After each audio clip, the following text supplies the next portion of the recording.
Yesterday was a damned good day for the cause of truth. This is Dimitri Lascaris coming to you for Reason to Resist from Montreal, Canada on February 11th, 2026.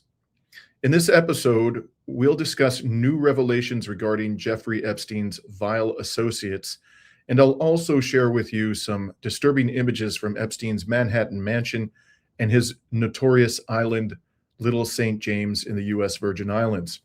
Before I begin, please remember, if you find this video to be informative, to like and share it. And if you're not already a subscriber to Reason to Resist, we warmly encourage you to become one so that we can expand the reach of our unapologetic brand of resistance journalism. Now, let's begin with the new revelations. Until yesterday, the public did not know the identities of at least 6 wealthy and powerful associates of the depraved pedophile. It did not know them because the Department of Justice, under the direction of Pam Bondi, with no justification, had redacted their names from newly released Epstein files. Now, to their immense credit, Representatives Ro Khanna and Thomas Massie, one a Democrat, the other Republican, persuaded the Department of Justice to correct their so-called error yesterday. Ro Khanna then revealed the names of these 6 associates on the floor of the House, and here's what he had to say. Speaker, yesterday, Congressman Massie and I went to the Department of Justice to read the unredacted Epstein files. We spent about 2 hours there, and we learned that 70 to 80% of the files are still redacted. In fact, there were 6 wealthy, powerful men that the DOJ hid for no apparent reason. When Congressman Massie and I pointed this out to the Department of Justice, they acknowledged their mistake, and now they have revealed the identity of these 6 powerful men. These men are Salvatore Navora, Zorab Mikaladze, Leopig Leonor, Nicola Caputa, Sultan Ahmed bin Sulayem, CEO of Dubai Ports World, and billionaire businessman Leslie Wexner, who was labeled as a co-conspirator by the FBI. Interestingly, you heard a female voice there. It sounded almost as though somebody in the House was trying to interrupt Ro Khanna just before he revealed the names. I don't know if that's in fact the case, but it's possible that that's what happened. And it's also possible that the speaker cut off the microphone. In any case, the more important question is, who are these people? Again, Salvatore Nuada, Zurab Mikaladze, Leonid Leonov, Nicola Caputo, Sultan Ahmed bin Sulayem, and billionaire businessman Leslie Wexner.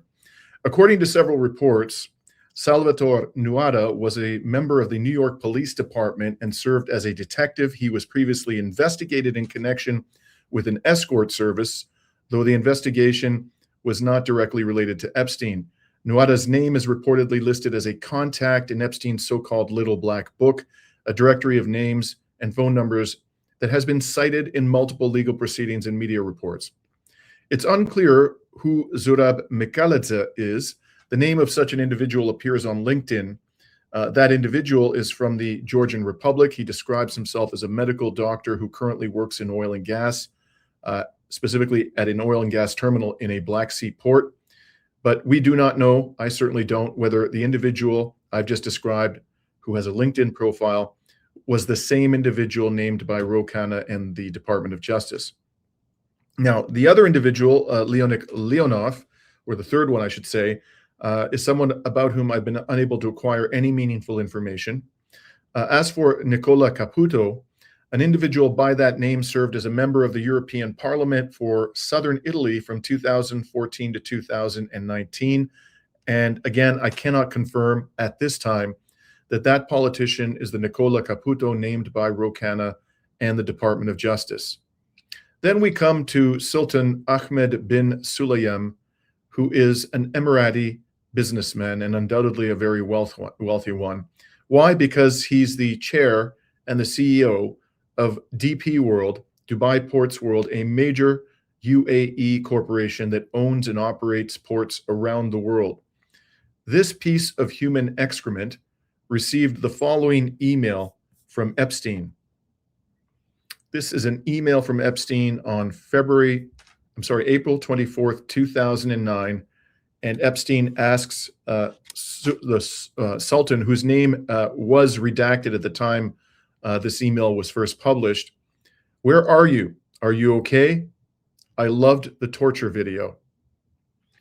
We don't know what is in that torture video, whether it's a female being tortured, a child being tortured, a political dissident being tortured, but this should shock the conscience of any decent human being. And until this day, this character, this monster, Sultan Ahmed bin Sulayem, has not, to my knowledge, offered any explanation for this deeply disturbing email. Now, bin Sulayem's name is all over the Epstein files, and some of his communications with Epstein relate to Israel. So, for example, there's this one from February 17th, 2010. "Dear Jeffrey, I'm attaching some media clipping regarding the Israeli operation in Dubai, and I will call you around 7 p.m. Eastern time. What happened doesn't help anyone." Interesting that he's consulting Epstein about an Israeli operation in Dubai and gently expressing criticism of the operation. Why would he direct that information or that view to Epstein if Epstein didn't have connections himself to the Israeli regime and wasn't in some way involved in the operation or at least knowledgeable about the so-called operation? What that operation was, again, I'd love to know, but I don't have any information in that regard to offer you at this time. Now, DP World, the company of which this monster is chairman and CEO, owns and operates ports in more than 80 countries. To say that it is a major global player in maritime transportation would be an understatement. In Canada alone, it operates ports in Vancouver, Fraser, Surrey, Nanaimo, Prince Rupert, and St. John. So from one coast to the other. And do we Canadians want a company run by this monster operating our major commercial ports? I think not. And by the way, why hasn't this character been fired or forced to resign from his position of chairman and CEO at DP World? What does it take to get axed from your job in the United Arab Emirates? As I've said many times, the UAE is little more than a Mossad operation masquerading as a country. And this brings us finally to Les Wexner. And here you can see the aging titan of fashion finance at the age of 88. That's his current age. Wexner, as I've previously discussed on this program, is a fanatical Zionist billionaire. He established a large foundation to promote Israel's agenda in the United States and abroad many years ago. He has been the principal in Victoria's Secret, La Senza, and Abercrombie & Fitch, among several other retail outlets. He is also the co-founder and chair emeritus of Bath Body & Works. Wexner's financial and other ties to Epstein were long-standing and deep. You could fill an entire book that is focused solely on Wexner's interactions and financial dealings with Epstein. As I mentioned, he's getting up there in years at 88 years old, and one wonders, is the DOJ waiting for the suspected co-conspirator to die before they finally decide whether or not to indict him? Have they even bothered to question this pervert? Those are questions which remain unanswered at this time. Now, another major revelation which came out yesterday concerned Howard Lutnick, Trump's Commerce Secretary, who was grilled by members of the Senate Appropriations Subcommittee on his interactions with Epstein. Lutnick's opulent Manhattan home was situated right beside Epstein's mansion in the Upper East Side of Manhattan on East 71st Street. Last year, in an interview with the New York Post, Lutnick claimed he had met Epstein once, along with his wife, in 2005 when he moved into his newly renovated, luxurious home beside Epstein's mansion. At that time, Epstein, he claims, invited him and his wife over to the Epstein mansion for a coffee to get to know them. And Lutnick told the New York Post that In that brief interlude of time where they were interacting with Epstein, he behaved in a manner that was so gross. That's the word that Lutnick used repeatedly in his interview with the New York Post last year, that Lutnick and his wife quickly left the mansion and never met with Epstein again. The phrase that Lutnick used in that interview was one and done. He had one meeting, one face-to-face interaction with Epstein, and that was the last time he ever saw the man. And he was quite adamant about that. Well, the Epstein files revealed that Lutnick, like pretty much everybody in the Trump regime, is a bald-faced liar, and that he had many interactions with Epstein after 2005. And certainly, I would say the most eye-popping revelation is that Lutnick visited Epstein Island to have lunch with Epstein and did so with his wife and children. At this point in time, Epstein had been convicted of sexual crimes relating to a minor, and Lutnick, who said he was so gross that he refused to meet with him after 2005, years later took his children to that den of depravity known as Epstein Island. So yesterday, the world had the pleasure, the satisfaction of watching Lutnick squirm as he was grilled about this on Capitol Hill. And I'm going to show you an interaction between Democratic Senator Chris Holland with Lutnick relating to Lutnick's visit to Epstein's notorious estate in the Virgin Islands. I think you understand the root of concern here. It's the way you described very emphatically your first encounter with him in his apartment, said you were disgusted, would never have any contact with him again. Did you, in fact, make the visit to Jeffrey Epstein's private island? I did have lunch with him as I was on a boat going across on a family vacation. My wife was with me, as were my 4 children and nannies. I had another couple they were there as well with their children, and we had lunch on the island. That is true, for an hour, and we left with all of my children, with my nannies and my wife, all together. We were on family vacation. We were not apart.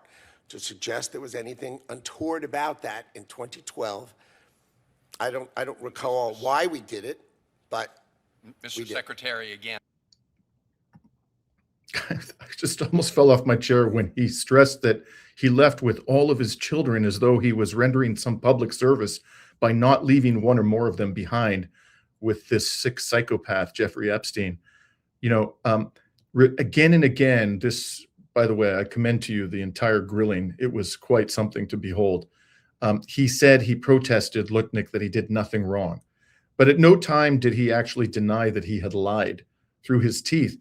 You know, according to the people in the Trump administration, lying through your teeth about your interactions with the world's arguably most notorious pedophile, who also appears to have been an agent of both the Mossad and the CIA, lying about that to the American people emphatically and unequivocally through your teeth is not wrong.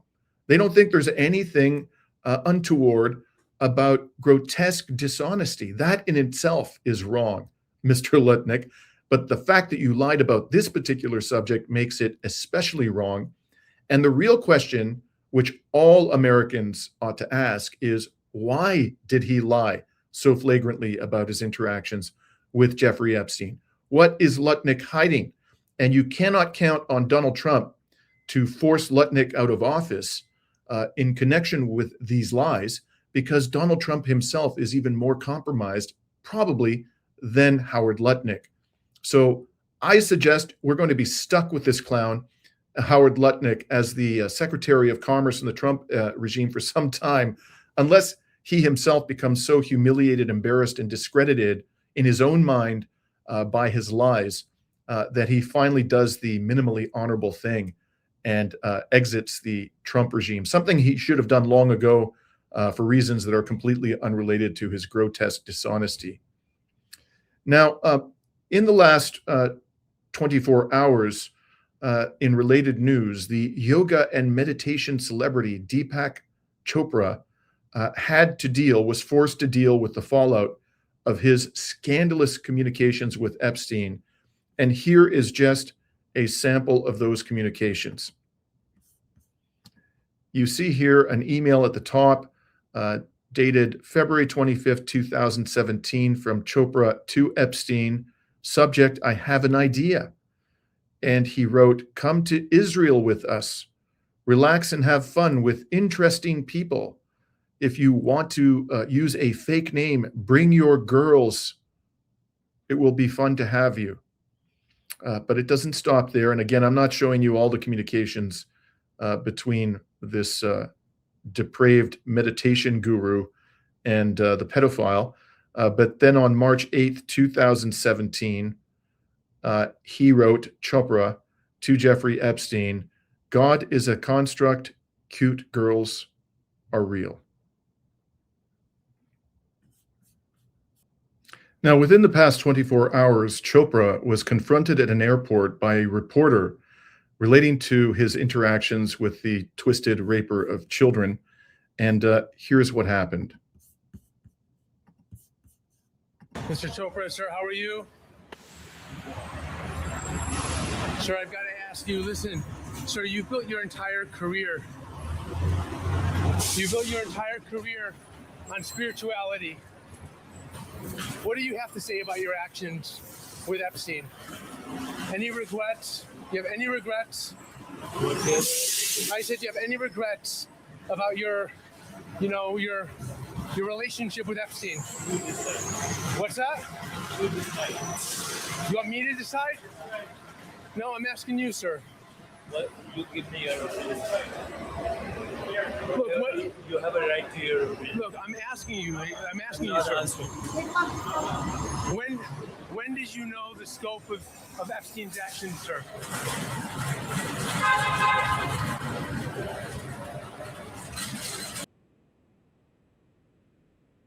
Okay, so that goes on for some time, actually. Again, quite satisfying to watch. At the end of it, of course, like all of Epstein's psychopathic close associates, Chopra denies any wrongdoing. And simply those emails that I showed you right now, not to mention others in the Epstein files, how does that not constitute wrongdoing? A known pedophile, you're sending him emails saying God is a construct, but cute girls are real, and join me in the genocidal Israeli entity with the girls. How is that not wrong? Really, the people we're talking about here have no moral compass whatsoever. And they just seem so incoherent and disoriented when they're confronted by somebody who has a basic sense of human decency, minimal decency, and asks them to account for their deranged behavior. And what I think this video shows is that to a degree, we ourselves can impose at least some significant accountability on all these vipers from Epstein's inner circle. We can do that by shaming them at every opportunity. If they show their face in public, shame them relentlessly. You don't have to threaten them. You don't have to use obscenity. You don't have to shout. Just confront them with the awful facts and insist, politely even, upon an explanation until they run off and hide in some dark corner. That in and of itself could make life quite an unpleasant experience for these people, especially if they're accustomed to the adulation of the public, as undoubtedly Deepak Chopra is or was.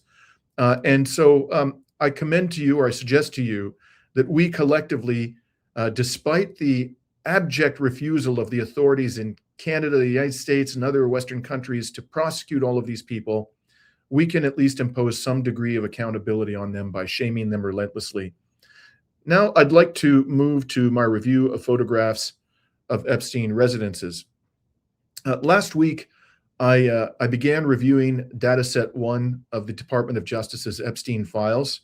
That dataset consists of photographs of Epstein's residences, not all of them, but at least a couple of the major ones, including the Epstein Mansion in Manhattan and the Epstein Island residence, a palatial residence consisting of many acres on an island, a small island in the Virginia, U.S. islands called St. James Island.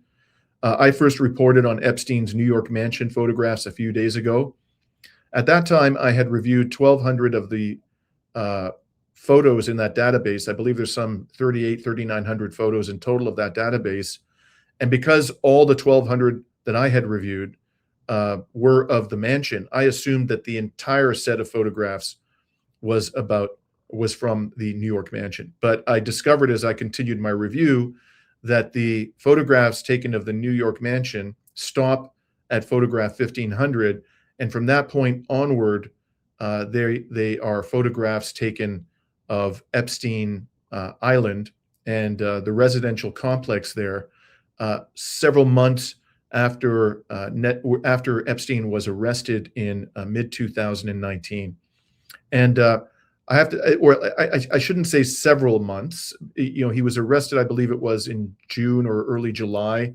And the date on the FBI notice that was affixed to the entrance to Epstein Island indicated that the investigation or the search of the premises took place on 8/12/2019. So that could mean August 12th, it could mean December 8th, but even if it does mean August 12th, I really struggled to understand why the FBI waited weeks before it searched the most notorious residence in the Epstein portfolio of properties, because from the time that they arrested Epstein, it would have been known to his associates that he had been arrested and his confidants. And it's entirely possible that any of them who had access to Epstein Island would be tempted to go there and to cleanse the island, sanitize the residents of any incriminating evidence, particularly if it related to them. So I don't know what possible excuse the FBI could have for not immediately searching all of these premises. They certainly have the resources to do it at the time that they arrested Epstein. But nonetheless, I did find in my review thus far a number of highly incriminating photographs found at Epstein Island and recorded in the photography that the FBI investigator did on that day. Now, I'm not going to get too deep into those photographs in this particular episode. What I want to focus upon are photographs which, in my view, offer hints that Jeffrey Epstein may have been involved in Satanism or the occult. And so I had identified 2 or 3 photographs of that nature when I got up to photograph 1,200, but when I continued and reviewed the other 300 photographs of the New York mansion, I found a couple of other very interesting details.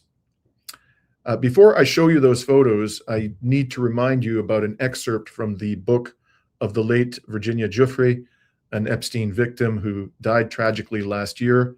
The authorities, who can't be trusted, say that she committed suicide, but in any event, she's no longer with us. And in her book, published, I believe it was posthumously last year, she said Epstein had a dungeon, that's the word she used, in his New York mansion in which she was tortured and detained for extended periods of time. And she said that there were lewd photographs of her and another minor having sex. Large photographs affixed to the walls of the dungeon, as she called it. Now, I can't say for sure which room in the enormous 42-room mansion in the east side of Manhattan she's referring to, but this room that I'm about to show you caught my eye. And here you see a photograph taken at the bottom of a stairwell that leads up into a rather eerie space. And in this photograph, I draw your attention to the following. First of all, in the lower right-hand corner, as you can see, there's a statue of a naked woman. I believe that that is intended to depict the Greek goddess Aphrodite. And then to the immediate left of that, there's a much smaller statue on the handrail leading up the stairwell. That too appears to be a naked woman wearing a robe. And then if you look in the upper half of the quarter, you'll see on the left side and what appears to be a candle It might be an electronic candle, but a candle nonetheless. And then the bookshelf in the center, at the top, beside the top drawer or a shelf of that bookcase, on each side, there is what appears to be a candle, an electronic candle. And then on the right side, just above the head of the statue of Aphrodite, another candle. Now, as you continue up this stairwell, or as the FBI photographer continued up the stairwell, they encountered something that looked very much like a crystal ball. And there it is. That's obviously not intended for, to provide people with something to grab onto while they're climbing up the stairs. A wooden handrail would be sufficient for that purpose. What that thing is doing there and whether it was actually used for occult purposes, of course, I don't know. But that certainly is an interesting image, to say the least. And then, as you continue a little further up the stairwell, the FBI photographer found this image on the wall. This could be, this framed image, an image with occult significance. Now, I've done whatever research I can do relating to that image. I have not been able to confirm that it has any occult significance, it has any meaning known to those who are practitioners of the occult or devotees of Satanism. If any of you out there, and I'm going to come back to this later on, can shed some light on the significance of this drawing. It may have no significance. It may be just some thing that some artist, maybe Epstein himself, doodled one day, and Epstein thought it was interesting or attractive as an image and put it up on the wall for reasons that have nothing to do with the occult or Satanism.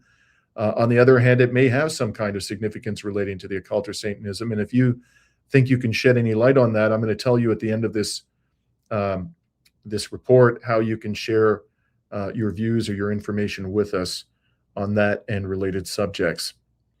All of these intriguing details caused me to take a closer look at that bookcase on the stairs leading up to a room, which I'm going to show you in a moment.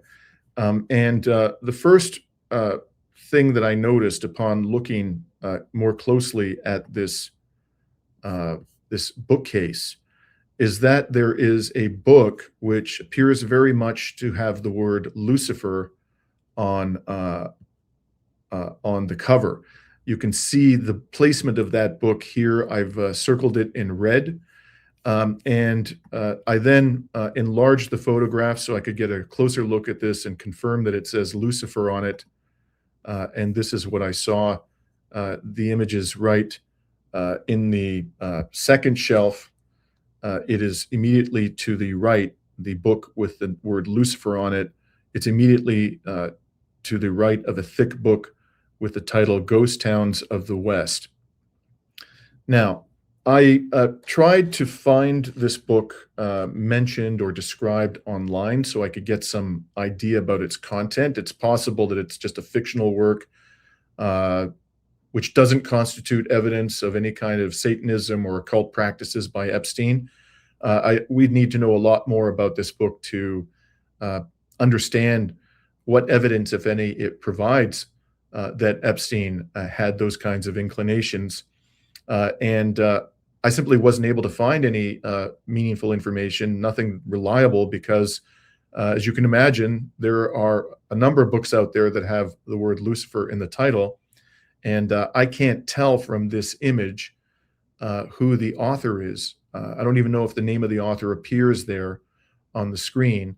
When I blow it up, the resolution becomes so poor that I can't read the wording. Now, again, if any of you is able to shed light on what other words appear on that book, the part of the book that's visible here on the screen, I'm going to tell you at the end of this video how you can share that with us. I also think it's worthwhile. It can be enlightening to try to identify the names of all of these other books. A lot of them are simply of no interest, but you may get clues into the lifestyles and the practices of Epstein and his associates by looking at carefully at the books that were conspicuously displayed around Epstein's New York mansion. Now, when the FBI photographer arrived at the top of the stairs, this is what they encountered. You can see here a very dark room, and there are candles. The only light in the room at the moment that that photograph was taken were from these candles, which do appear to be electronic candles, but nonetheless, the choice of decor is interesting, shall we say, particularly in light of the other hints that Epstein may have been attracted to the occult or Satanism. Now, I did find two other indications of an interest in the occult or Satanism, not at the New York mansion, but rather in the review that I've conducted thus far of the photographs that the FBI took at Epstein Island. And I think I'm a long way away from having completed my review, but I just wanted to share with you what I found thus far.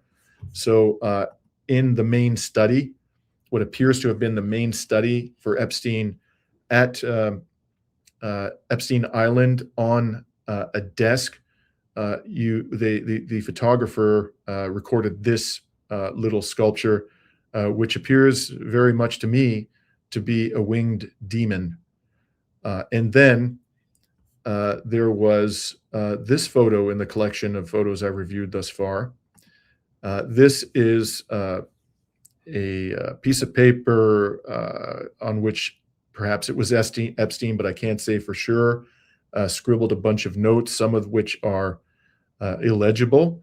And what I found interesting about this is the logo at the top. You'll see LSJ in what appears to be a compass. LSJ, I believe, means Little St. James, the name of the island that Epstein purchased and had this sprawling den of depravity built upon. And I did some research into the significance of the image of a compass, and it can have, but not necessarily, it can have occult significance. And again, I'm no expert in this area. If anybody else can shed light on this, please feel free to share your insights with us. And now, before I leave this particular photo, I just wanted to point out some of the things that appear to be scribbled on it. Not sure what it all means. In the upper left-hand corner, that looks like the word estate. And then going down the left side of the page, it looks like Pinto. In the top half of that page on the left side, underneath that, the word biz. Then underneath that, the word tent. And you'll see to the left and a little bit down of the word tent, the word Leon. And I wonder whether that is a reference to Leon Black. Under the word tent, there's Kareem. Now, under the word Leon, it looks like the word children, although I can't tell because this is, this handwriting is quite difficult to make out. If you look on the right side, you can see a number of other names that have been scribbled in the lower right-hand corner. And then there are odd symbols and numbers that have been crossed out. What all of this means, I don't know, folks. But I do wonder to what degree the FBI has attempted to piece together the pieces of this rather complex puzzle, including pieces of evidence such as this, and whether they've done even a meaningful investigation into the voluminous documentation that they found at Epstein's residences. I'm only showing you a tiny fraction of that here. Now, let's be clear about what all of this means, at least in my opinion. I've not yet seen definitive proof that Epstein was a Satanist, but certainly these images and other pieces of evidence that have emerged raise a serious question about Epstein's possible involvement in Satanism and the occult. And certainly his conduct can reasonably be described in the broad sense as satanic. And by that I mean as unspeakably evil. And I'm just going to show you one photo to really hammer that point home. And before I show it to you, let me say this photograph is not on the DOJ website. Apparently, it was taken down. It was provided to me by somebody whom I consider to be a reliable source and who assures me that it was published initially by the DOJ, but apparently was taken down because it is rather disturbing. It's a photograph of Epstein and a child, a female child, in a very troubling and compromising position. Now, the child, you can't see her face, and the child is dressed. And although what Epstein does in this photo or is doing in this photo is very troubling, he himself is fully clothed. So I just want to warn you about that if you don't want to see the image. But I think it nonetheless is important to show because it gives us a hint about how young his victims were and how depraved this man and his entourage were. So here is the photo. And I don't know exactly what Epstein is doing with his mouth, but that is clearly a female child. And if I had to guess, I would say that child is no more than 7 or 8 years old. Now, let's bear in mind that initially the DOJ was saying that the victims were as young as 11 or 12. Now I've seen acknowledgments very recently from the DOJ that they were as young as 9. I don't know whether this girl was even that old. And when I get around to showing you, when I've completed my review of the documents from the Epstein island, I should say, I'm going to show you some photographs, although the faces have been redacted, which seem to show quite clearly that Epstein had an obsession with girls that were even less than 9 years old. And there have been plenty of other indications of that in the documents that have been revealed thus far. So in any event, there is a serious question, in my view, about whether Epstein was a Satanist, and that question merits further investigation. And that's where you come in, my friends. The Epstein scandal has given birth to an amazing phenomenon. I call it the People's Bureau of Investigation, or the PBI. And here you can see up on the screen, we've taken the liberty of modifying somewhat the logo of the Federal Bureau of Investigation, which has utterly disgraced itself in this ongoing scandal. And what do I mean by the People's Bureau of Investigation? I mean that citizens of conscience from all over the world, not just from the United States, but from all over the world, have invested significant amounts of time and energy and collaboratively communicating with each other, applying whatever special talents they happen to possess in order to make sense of this mountain of evidence, and in a grand effort and a collective effort to bring these monsters to account once and for all, and at least to begin by exposing them and then applying pressure on the authorities to impose some meaningful penalty upon them for their heinous crimes. So we say to you that anyone who's willing to participate in this grand collective enterprise in which so many people of conscience around the world have joined since these documents began to be released, and who's, anyone who's willing to commit some time and energy to the cause of truth in the Epstein scandal and to employ whatever skills they possess in that regard, we welcome your input, and we encourage you to send us your insights, any information, additional information you can provide, which can help us make sense of all of this, not just with respect to the question of whether Epstein and his associates were involved in Satanism or the occult, but any significant aspect of this scandal, whatever it may be. And so we've set up a dedicated email address where you can send us your insights into the Epstein files. You'll see there it's called, the email address is tipsr2r@gmail.com. R2R is obviously the acronym for Reason to Resist. And in the description to this video, I'm going to provide links to some of the relevant photographs I've shown you today. For example, a link to the photograph on the DOJ website of that bookcase, a link to the photograph of that drawing, which may or may not have had some relevance to the occult, from the stairwell. And so if you think that by examining them more closely, you may be able to shed some light on this, please feel free to do so. And we look forward to whatever input you can provide by emailing us at tipsr2r@gmail.com. And in closing, my friends, as many of you will know, Netanyahu, the bloodthirsty war criminal and murderer of children, is meeting with his fellow war criminal Donald Trump today in Washington. And I think we can expect that whatever emerges from their seventh meeting in Washington since Trump returned to the White House, whatever emerges from it will be designed, at least in part, to bury the Epstein scandal to the best of their ability. This is, in fact, as I discussed on a previous episode of Reason to Resist, what happened the last time Netanyahu came to Washington. You may recall that on December 21st, pursuant to the Epstein Files Transparency Act, the Department of Justice did its first dump of Epstein files after telling us there was nothing to see. And then from December 21st till the end of December, I should say, the public discourse in the Western world was utterly dominated by revelations emerging from the publication of that documentation. And all of that changed from the moment that Netanyahu left Washington. ICE went crazy and murdered 2 peaceful Americans, non-violent Americans who were simply protesting in a non-threatening manner the criminal activity of those fascist thugs from ICE.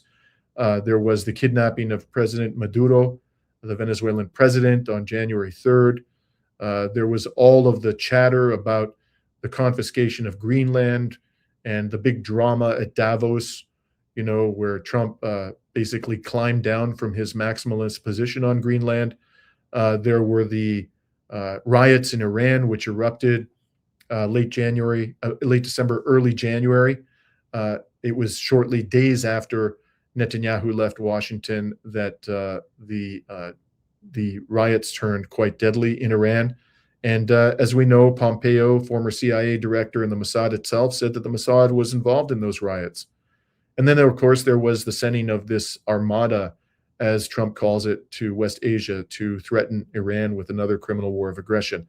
So all of that consumed the public discourse until January 30th, when the DOJ published another round of documents, this time in excess of 3 million pages of highly incriminating documents. And we're just, beginning, all of us who are investing time and energy in this, to make sense of them. So as I've postulated in a prior episode of Reason to Resist, I think one of the goals of this most recent meeting, today's meeting between Trump and Netanyahu, will be find a way to bury this story. They're not just going to talk about Iran. They'll surely talk about that quite a bit. But this must be of the utmost concern to them. Please don't let this story get buried. The scandal is far too important. We have only begun to penetrate it, and its importance derives from the fact that it ensnares the most powerful people in the world, both from the political and the economic realm, and even from academia and from the entertainment industry. Highly influential people, highly powerful people, people who ultimately pull the strings and exert enormous influence over the quality of our lives and the lives of our children and the future of humanity, frankly. So getting to the bottom of what they did and who they really are, you cannot overstate the importance of that. And we have to keep this, the pressure and the investigation, front and center in the public's mind in the weeks and months ahead, until we finally have justice for the victims of Jeffrey Epstein and his criminal associates. That's all for now. I'm signing off from Montreal on February 11th, 2026.